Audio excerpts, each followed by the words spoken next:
you think you're doing, Dave? This is the Reluctantly Independent podcast, and this is my chat with Tim Moen, the leader of the Libertarian Party of Canada.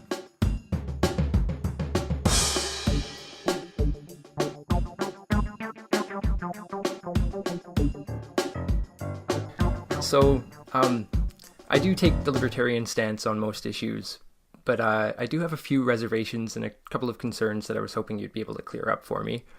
I'm pretty curious how you would envision a free market being able to protect the environment, and I was hoping you could kind of elaborate on that for me.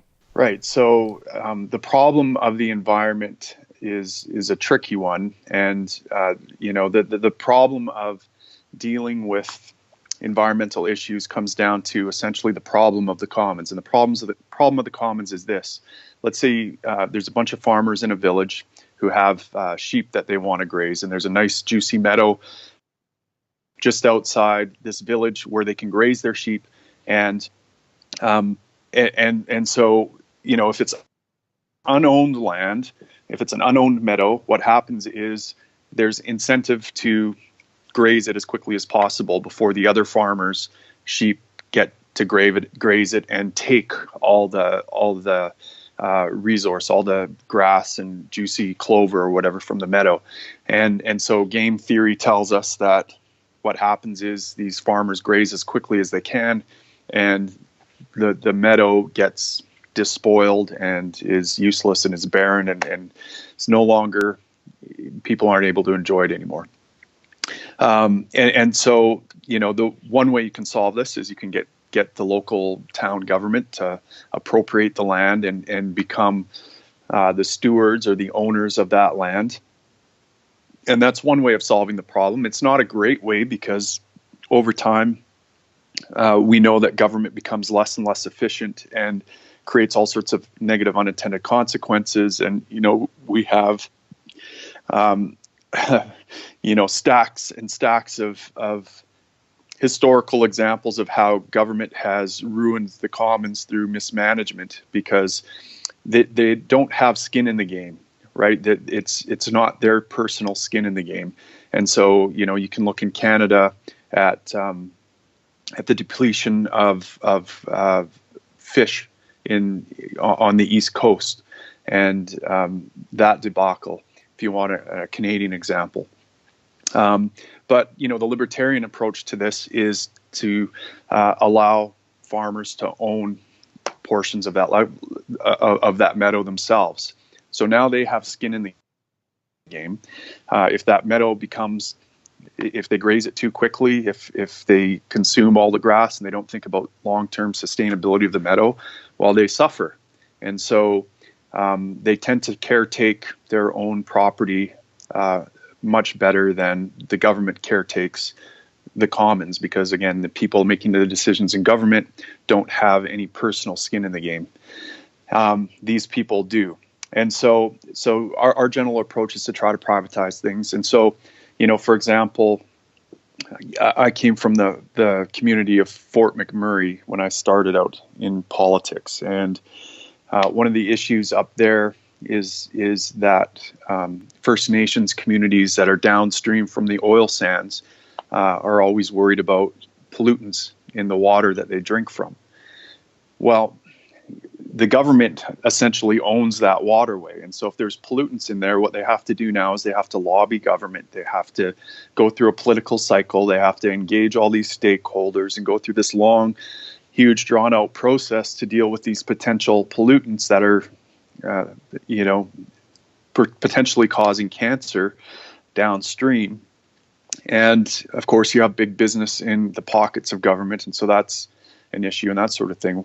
So the libertarian solution to that would be to privatize these waterways. That community ought to own their portion of the waterway that they rely on. And there's different ways of coming up with property rights for these sorts of things. But if they had property rights, then as soon as they found a pollutant in the water and they could trace it back to a plant, they would have immediate access to justice. They could take them to court. They could resolve the dispute. Damages could get paid. That plant could get shut down. All sorts of remedies could happen. And they would happen immediately, not in a 4-year political cycle with a bunch of corruption and cronyism going on, where you never get complete justice. So there are all sorts of ways, and there are numerous examples. There's a great TED talk about a river in Washington state that had basically been depleted to the point of it was barren. There was no, because everyone was drawing irrigation out of this, but no one really owned the river. The government, I guess, owned the river, but what they did was then they instantiated property rights that each person along the river was entitled to X amount of flow from the river, and they could trade them. They could sell the property rights back and forth, right? So if I didn't need as much water, I could sell it to a neighbor downstream, and they could draw more water to the river. Well, when they instantiated property rights into the river, suddenly this river was flourishing again, and the flow. And so there are all these stories, and you could go down the list. You may have heard of the Cuyahoga River. It often gets brought up in environmental circles as an example of, if you don't have government, the river gets polluted and all these things happen. And the Cuyahoga River was a river, I can't remember where it was, somewhere in the States. Anyways, there was all sorts of pollution being pumped into this river and problem. And of course, no one points out the fact, well, the government owned the river and they weren't doing anything about this pollution. And so, again, the libertarian solution to this would be to privatize the river to the degree you can, and then property owners have immediate access to justice when they find pollutants in the river, and they can easily trace it back to these factories. And in fact, this is how common law dealt with the problem of pollution historically, right? So when all these the Industrial Revolution was in full swing and all these smokestacks were going up, all of a sudden you started having problems with pollution and ash falling on downstream properties, and they would get resolved in court. And the remedies would either be, pay to pollute, you pay that property owner and they accept a certain amount of pollution, or you shut down the smokestack. Or who was there first? Was it the property owner or the smokestack? And so, it was a decentralized system. There wasn't a one-size-fit-all solution, but it worked quite well to resolve these issues. And then we can, so my general approach is, where possible, try to connect people to property rights, and that is a better way of caretaking the environment. But in the meantime, we can't not have rules in the commons, right? So in Canada, we have vast tracts of crown land, and so the libertarian solution from my perspective is not to say there are no rules out here. Feel free to litter, feel free to despoil and extract resources. No, there have to be regulations and rules in the commons until such time as they can be connected with property rights. And my general approach is treat it as if it was my own property. What are the rules I would want if I were the owner of this resource or this land or this wilderness area? And that's how I think government should generally regulate. It won't be perfect. The incentive will be toward, it won't work as well to protect the environment, but it'll be better than having prohibitions on ownership at the same time you have an imposition of zero rules and regulations in that area. I think that's a recipe for disaster. So, right. So I hope that kind of answers your question. It does. I was wondering though, like in terms of, say, a specific example, like the Mount Polley mine disaster in British Columbia a few years back, if you're familiar with that at all. Like, I was wondering if you could tell me how, like, a libertarian government would have handled a situation like that differently, and perhaps how a libertarian government would try to prevent something like that from happening. Because it seemed to me like there was a lot of negligence on the part of both industry and government. So I'm just wondering how, right. A government the Libertarian government would handle that. Right. So my understanding is that there was essentially, was it a tailings pond or something that burst? Yeah, And there was released a bunch of... Yeah, dam breached, I believe. Yeah. So the question is, what were the conditions that incentivized this tailings pond with, I guess, not proper reinforcement? What were the risks? Why weren't the risks properly mitigated? Like, did the owner of this mine, were they on the hook entirely for the cleanup? And why or why not, right? That's the question I have. And then the other question is, and so there's a number of things at play. So had this lake been privately owned, because my understanding is a bunch of kind of toxic sludge spilled out and went into this lake that, you know, a community depended on for water and different things like that. How was that disaster mitigated after the fact? Well, I know in a private property case, if that lake was private property or something like that, that there would again be immediate access to justice. So this mine would be on the hook for all the cleanup and damages and all that sort of thing. And that creates an incentive in the future. If you're setting up a mine and you saw how this company got destroyed and all the shareholders were being held liable and all this kind of thing, that creates a huge incentive to ensure you have all the environmental safeguards in place, and then some, to mitigate the risk of having a huge catastrophe when the project you're involved in goes off the rails or something like this. And so, for example, we saw this in the Gulf of Mexico in the BP oil spill, right? So the government had limited the liability of BP to some ridiculously low number. I think it was, I can't remember, I think it was like $5 million or something like this. So they weren't taking a huge risk by exposing the environment to the risk of pollution. Like they didn't have a lot of skin in the game, so they could take risks, and they knew they wouldn't be on the hook for the damages that this caused.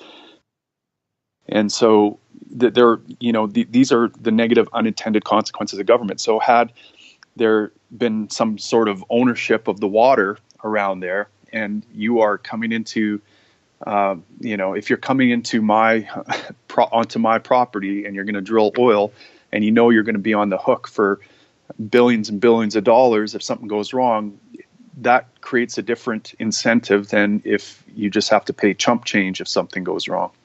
And so the example I use, again, because I know the most about it, is the oil sands region.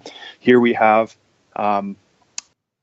people that essentially own the land. They've been there for centuries, living off the land, interacting with it. And, to a libertarian, the way you own something is you kind of mix your labor with an unowned resource, and that becomes yours. That no one else can be said to own that other than you.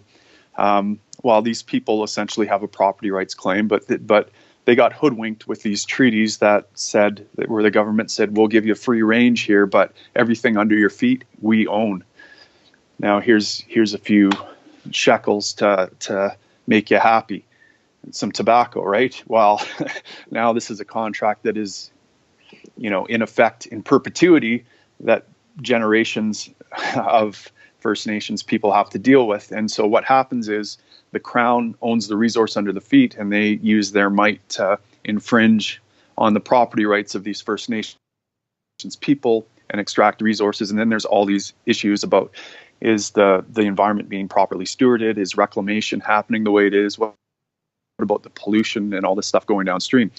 Well, I look at that again as that is best solved if you put power in the hands of the property owners. So these people ought to be able to say, no, you can't come on my land at all to extract this resource, or, yes, you can come on my land and extract it. This is how I would do it if I owned that property. I would say, come on my land. You're going to pay me a handsome royalty of whatever you extract. We expect you to have $5 billion in escrow that you can't touch. That if you don't do what you say you're going to do, if you don't abide by the contract and you ruin the environment in our community, that's the money we're going to use to reclaim the environment and bring it back to a pristine state of nature. And so there's going to be a number of things. And then you can extract resources, but you're going to do it one block of land at a time. You're not going to do the whole thing at once. And you're not going to move to the next block of land until we see that reclamation is well underway and that area is going to be reclaimed to a pristine state of nature as you move on. And so there's going to be all these things in place, and there's going to be, again, immediate access to justice if we see that you're not abiding by the contract, and it's going to cost you a lot. And so everyone has skin in the game. These things are being regulated far more closely than they would if they were being regulated by a far removed bureaucracy where the people regulating it have no skin in the game at all, because it's regulated by the property owners themselves. And I believe you would see far fewer Mount Poly disasters, because these things would be closely watched constantly by property owners who are concerned about the state of the land that they're closely connected to, that they want to pass on to their kids and grandkids to enjoy nature. And so, I don't know all the ins and outs of the Mount Poly disaster, but I would have a lot of questions. And I suspect that if you looked at it, that there would be a plethora of government regulations and rules and cronyism that led to shortcuts, that led to not being carefully watched, that led to shielding people making careless decisions from liability, and so on and so forth, if you looked at the details of what was going on there. Right. Yeah, it's my understanding that the main shareholder in the Mount Poly Mining Corporation was actually quite a large donor to the Liberal Party at the time. And yeah, I was kind of wondering what your thoughts would be on that. Does that sound like a conflict of interest to you? Yeah, absolutely. And this is the system we have, right? Something like, I think it's the top five, the 500 biggest corporations in the U.S. Spend some insane amount of their operating expense on lobbying, right? I think it's something like 20%, or it might even be as high as 40%. I mean, it's a huge number.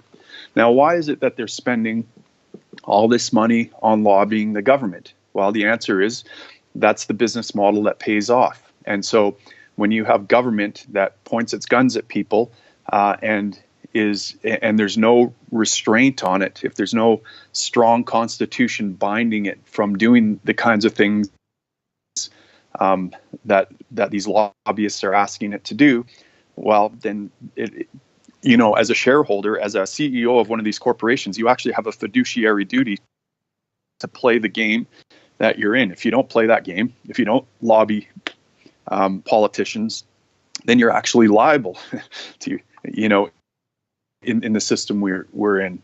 And it should be the other way around. It should be that you're liable if you are lobbying these people, not and trying to get government to point its gun on your behalf, and you're rent seeking and trying to prevent competition. And so in a ideal free market, what you would see is all the money that a corporation or business uses has to go to serve its customers and to provide value for them, and to protect itself from liability by ensuring things like it's not going to create an environmental disaster and that sort of thing. But right now, the cheapest way for them to go and the best way for them to make money is to get in bed with government and ensure the rules are skewed in their favor, and to have all sorts of liability protection.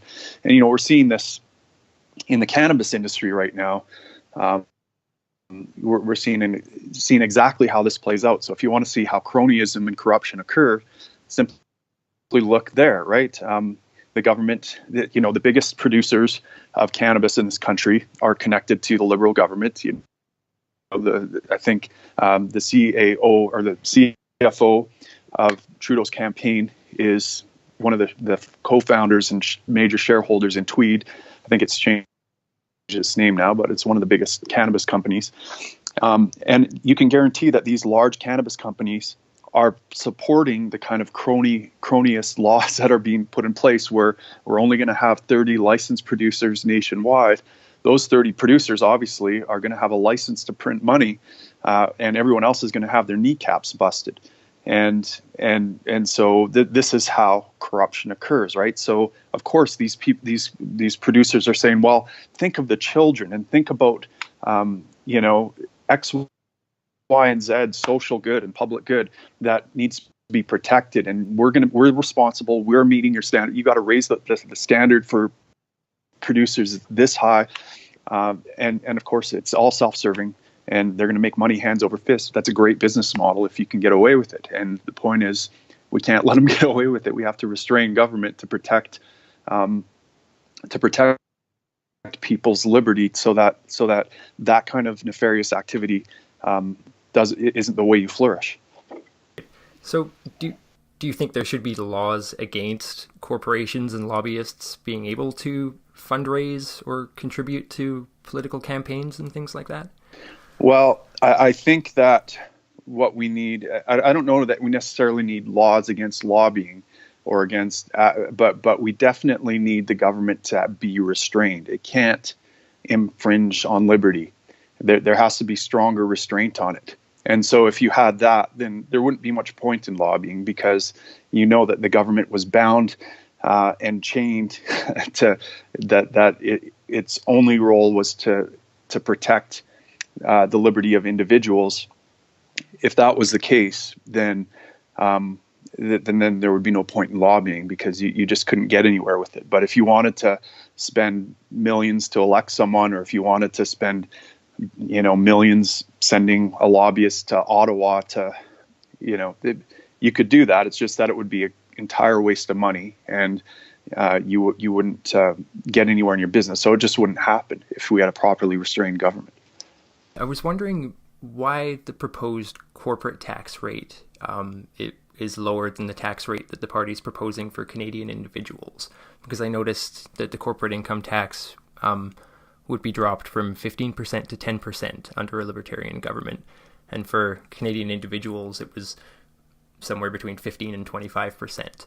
So I was just wondering why the corporate tax rate was actually lower than it would be for individual Canadians. Right. Well, we looked at neighboring tax jurisdictions, right? So we look at the states, and we want to drop it below what the U.S. is, both in terms of income tax and corporate tax. So, generally speaking, we want a favorable business environment, and that means dropping corporate tax rate. But ideally, what we would like to see is finding some way to eliminate all taxes entirely, because taxes are, they're taking without consent. I mean, that's called theft. and it's not just any kind of theft. It's not the kind of theft that occurs when, you sneak money out of someone's bank account or sneak money off, out of someone's wallet. It's the kind where you hand me your money or bad things are going to happen to you. Guns are going to get drawn. You're going to get thrown in a cage. So it's more like armed robbery than simple theft from my perspective. And so, this is a horrible way to have society funded and having services and goods paid for. So we want to try to eliminate that. And I think in the next election, we're looking at different ways of funding the government. Obviously, we're not going to be able to get rid of taxes overnight, and it's going to be a long road. There's probably an incrementalist approach we can take here, but maybe we move to something instead of an income tax, a consumption tax or something like that. That way, at least there's some element of voluntarism involved here. If you don't want to pay more taxes, don't buy a bunch of stuff, for example. And maybe we keep things like food and shelter and that sort of thing not taxed, because people shouldn't have to be taxed on the necessities of life, so to speak. But yeah, the differences I think between the corporate and the income tax were simply, okay, if we're going to drop these by 5 or 10%, this is the rate they would be at now.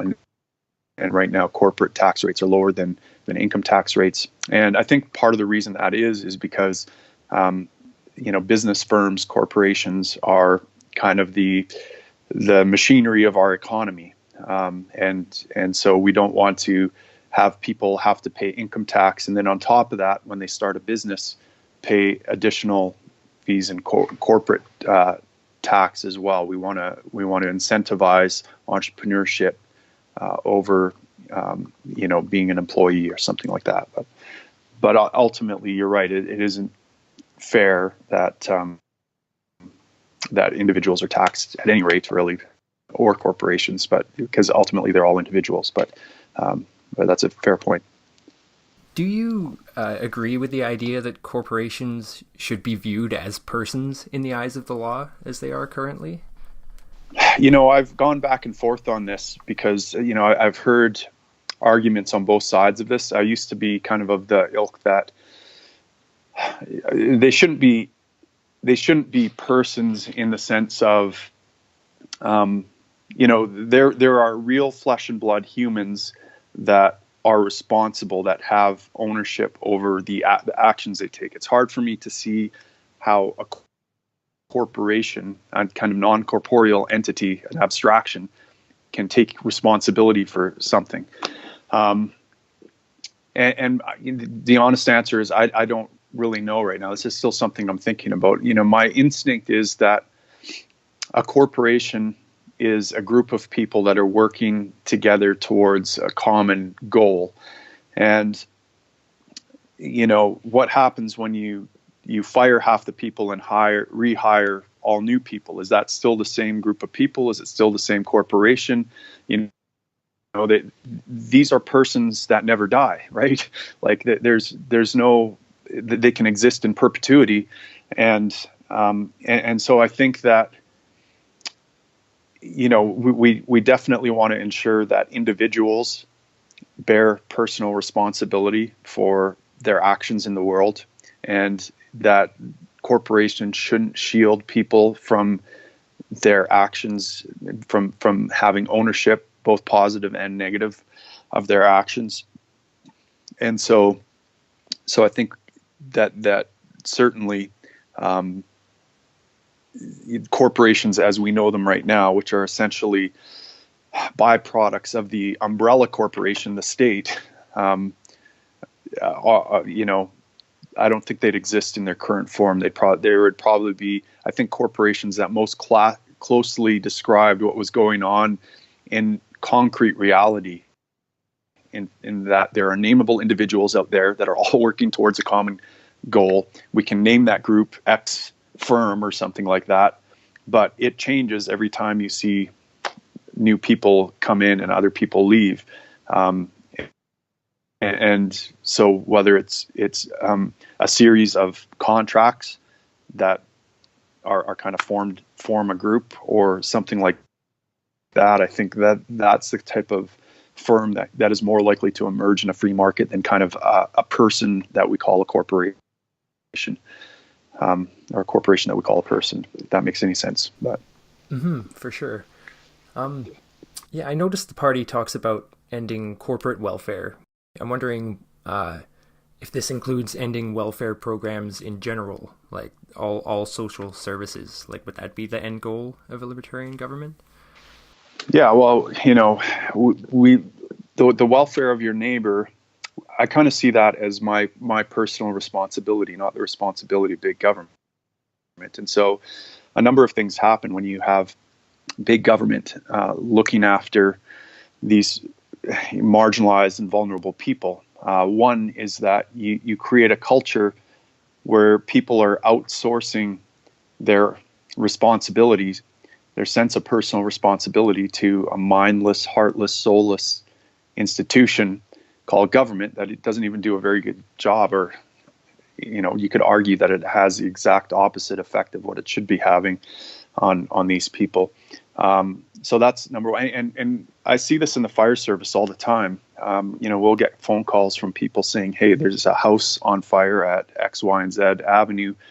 can you send trucks? The dispatcher will say, well, how many people are in the house? Is there anyone home? Oh, I don't know. I was just driving by and I saw this and I figured you should come check it out. Well, why aren't people stopping and knocking on the door and saying, hey, your house is on fire, like get out? And I see this over and over again, and I could list numerous examples of this. And I think it's because there's a government department for that, right? People don't have to have any sense of obligation. They don't have to feel guilty about driving past this thing. There's no sense, of shame about just going past, because they can outsource all that to government and they can feel good about it. Well, I voted for this program, so I'm a noble person because I voted for it. So that's one thing. So I think that a libertarian society, what happens is, so over time, for sure, we want to end these big federal programs, and decentralize to the province. If I'm a federal politician, but if I'm a provincial politician, I want to decentralize to the municipalities and cities as much as possible. And so we want to continue that decentralization down as close to the individual as possible, because helping people out is done at the individual level. And so it's best done by individuals that have skin in the game, that see a need in their community and step up and deal with it. And for example, in my community of Fort McMurray, in the heart of the oil sands, it was the most charitable community per capita in Canada. And the reason for that is because they were flourishing up there. They were making good money. And when you're making good money, you do things like they banned plastic bags there, for example. I think it was a wrong-headed move, but it goes to the idea that that where you're going to see people most concerned about the environment and the marginalized people and the vulnerable people in society are in the most capitalistic, flourishing areas of the world. Those are the people that where this consciousness tends to emerge. And so I think that a libertarian society is a very charitable society where people have personal responsibility, and that's the best safety net you can get. It's not perfect. People are there's no perfect system, but I think it compared to what we have now, it's far better. Now, the other thing I'll say is that right now, all these social programs that we have represent a huge point of failure. So I think we figured out that there's something like $4 trillion in unfunded entitlements. Now, this means that there are programs there that people were promised would look after them and take care of them. Things like old age security and pensions and healthcare and you name it. And the only way we can fund these is through essentially a Ponzi scheme that is mathematically unsustainable, that has to collapse eventually. And who are the people that are going to suffer when this Ponzi scheme collapses? Well, it's the people that we're supposed to be caring about and looking after with these programs, the vulnerable, the marginalized, those that have difficulty helping themselves. So these are people that are going to suffer immensely if we don't do something anyways. And then, the third thing to think about is that it's immoral to point guns at people and issue threats of violence to redistribute their wealth, even if it's for a supposed good cause. This just can't solve the problem, and it's not practical either. And we can see, if you look at public choice theory, I recommend studying public choice theory because it explains why it is that government bureaucracy over time grows and gets more costly and less efficient and effective at solving the thing that it was invented to solve. And so it's not moral, it's not pragmatic, it's creating a giant point of failure that's going to hurt the very people we claim to care about.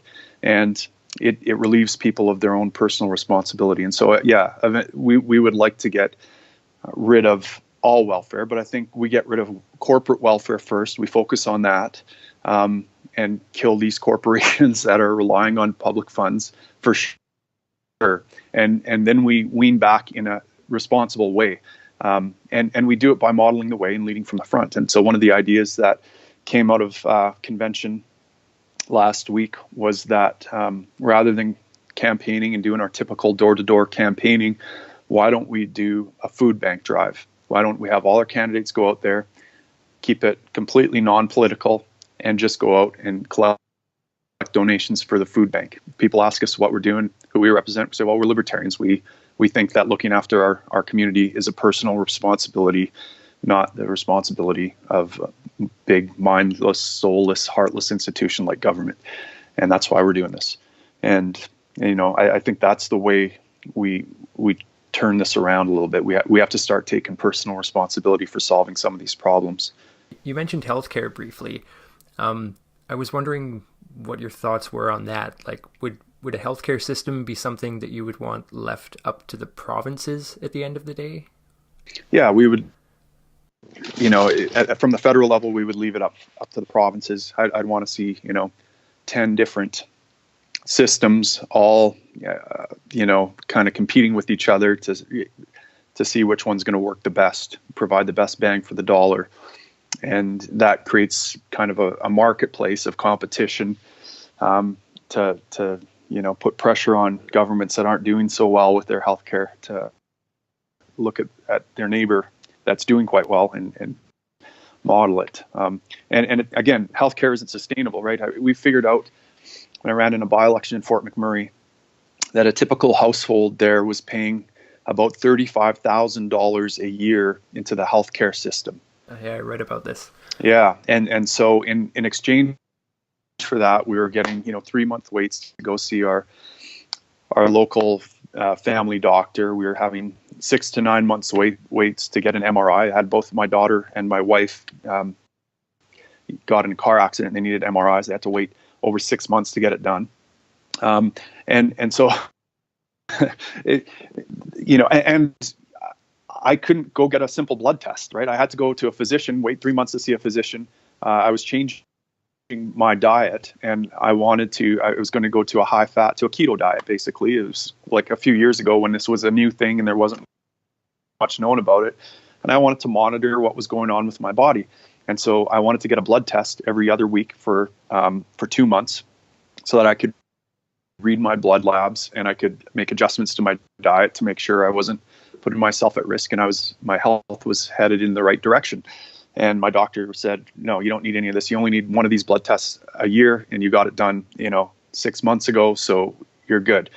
And I went down to the lab and I said, look, could I just pay for this blood test? I know they're kind of expensive. I don't want to burden the health care system, but look, can I just buy a blood test? Can I see what's in my blood? Oh no, that's illegal.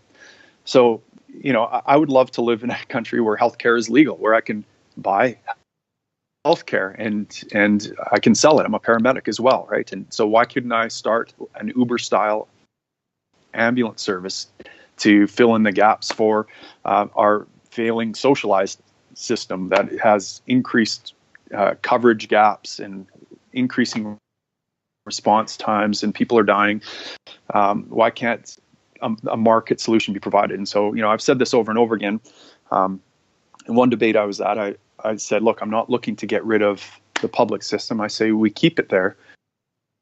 But can we be a little bit more like Scandinavia, where we legalize healthcare, where we can also buy and sell it if we want? And that way, people that can afford to buy and sell healthcare can do that, and they can unburden the public system for people that really need it. And you have shorter lines, and it starts costing less, and that sort of thing. Well, one person got up to the mic and said, "This is to the Libertarian candidate. I just want to say, you can take my universal health care and pry it from my cold, dead hands." It was a very conservative riding, and this is a conservative speaking, right?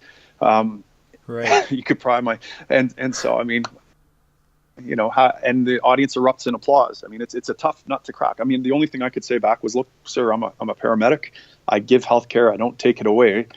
And so, people kind of politely applauded that. But it's, poli-sci 101 says, if you want electoral success, you don't talk about healthcare reforms at all, not even a little bit. Right. Because it's just so ingrained in our psyche that, and it's just like the Soviet Union. There's that old joke of two, babushkas standing in line waiting 5 hours for their stale loaf of bread, and one complains to the other, man, this is ridiculous. 5 hours and we're going to get a stale loaf of bread. I can't believe this. The other one said, how dare you complain? Do you know that in capitalist countries, the state doesn't even provide their citizens bread? And but that's the same approach Canadians have to healthcare, right? It's like no one could imagine that over in capitalist Canada, the bread is there's 100 different varieties of bread, and it's lined up there waiting for us rather than us waiting to get our stale loaf of bread. Well, I'd like healthcare to be the same way, and I think it can be. And people, of course, always say, well, do you want to Americanize our... No, I don't want a fascist healthcare system, nor a socialist healthcare system. I want a market healthcare system. I should be able to buy healthcare the way I buy healthcare for my pet. I can get him a CT scan very quickly for fairly cheap. I can't do that for my kids. And that's a sin, in my opinion. But yeah, it seems like a really common misconception that a libertarian government would just completely abolish the public healthcare system. Like I've heard that from a number of people, and I even thought that for the longest time myself. But right, yeah, and I think eventually you would want to abolish it because it just wouldn't be that effective. Anywhere you see the market be unleashed, shall we say, where there's not huge regulatory burdens to overcome. You see prices going down and abundance going up and access going up. And that's what we want. We want lower prices, increased quality, increased abundance, increased access. Well, a market provides those things, but it's very difficult for people to understand how, for some reason, they think healthcare is different in some fundamental way from food or something. Well, food is the most important thing for your health. And good God, you don't want the state involved in that. We saw what happened, right? So yeah, I mean, it is a tough one to sell people, and part of the problem is that the state is so woven into this that there's some merit to the idea that if you create a two-tier system or multi-tier system, that you're going to have a brain drain from the public side to the private side, but again, that scarcity of trained professionals, of healthcare providers, is caused by, you guessed it, government, because they have all these licensing requirements, and the College of Physicians and Surgeons says we're only going to accredit this many schools and this many graduates per year because they want to keep their price high. Well, again, that's artificial scarcity, and we should have an abundance of all sorts of different levels of healthcare professionals that all have different levels of certification that we can access, and that's how you get the price down. But we have a ton of government regulation to overcome. I'm just wondering, like, for you personally, were you like so many other people who in their youth kind of tended to lean left and you gradually shifted over to the right, or have you always been like a very strict libertarian? No, I was definitely further left as a youngster, right? I mean, to me, I was always most concerned about poor, marginalized, vulnerable people, the environment. I thought the guns, even though I grew up on a farm and I shot guns regularly, I looked at all the propaganda on TV coming from the States saying how bad guns were, and I was like, yeah, you got to have strict gun controls to avoid this kind of, so for sure. And those are the kinds of things that still concern me. How can you not have empathy and care about people who are down and out, especially through no fault of their own? How can you not care about gun violence and all these kinds of things?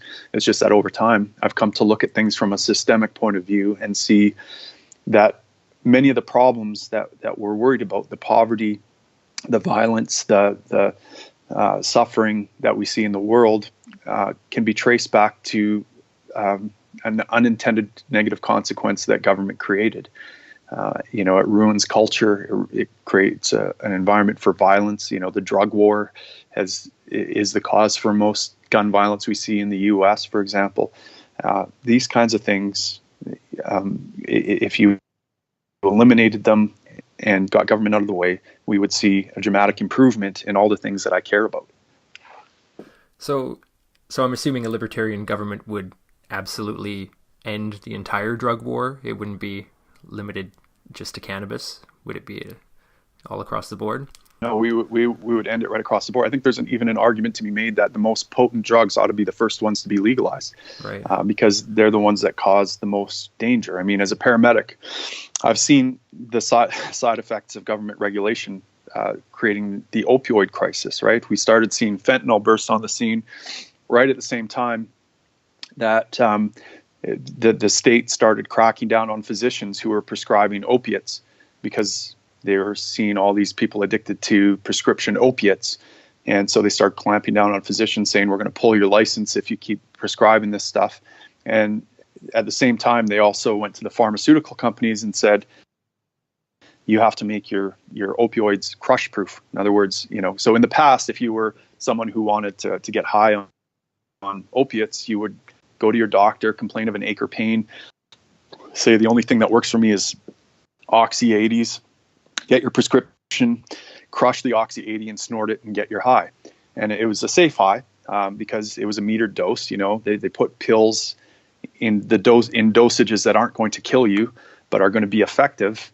And so that was a safe way to get high. Well, as soon as the government cracked down on all this, now there's still a demand for opiates.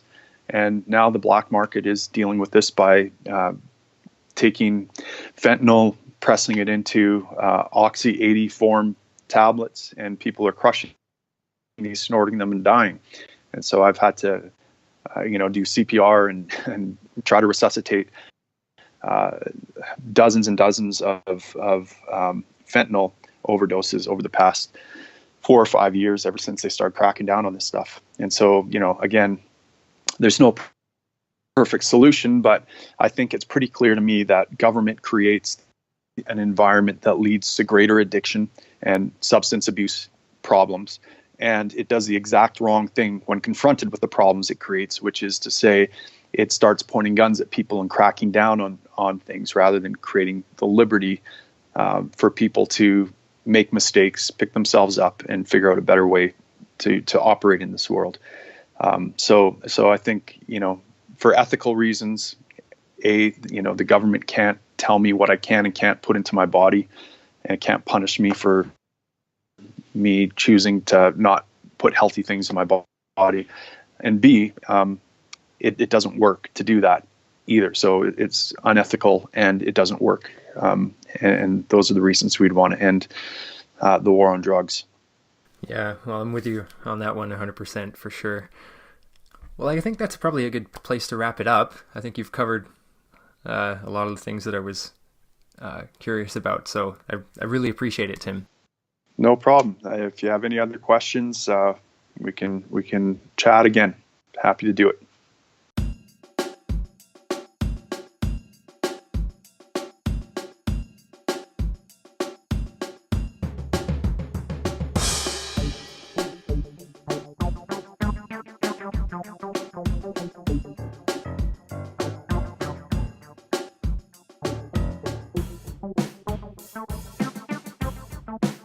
Thank you.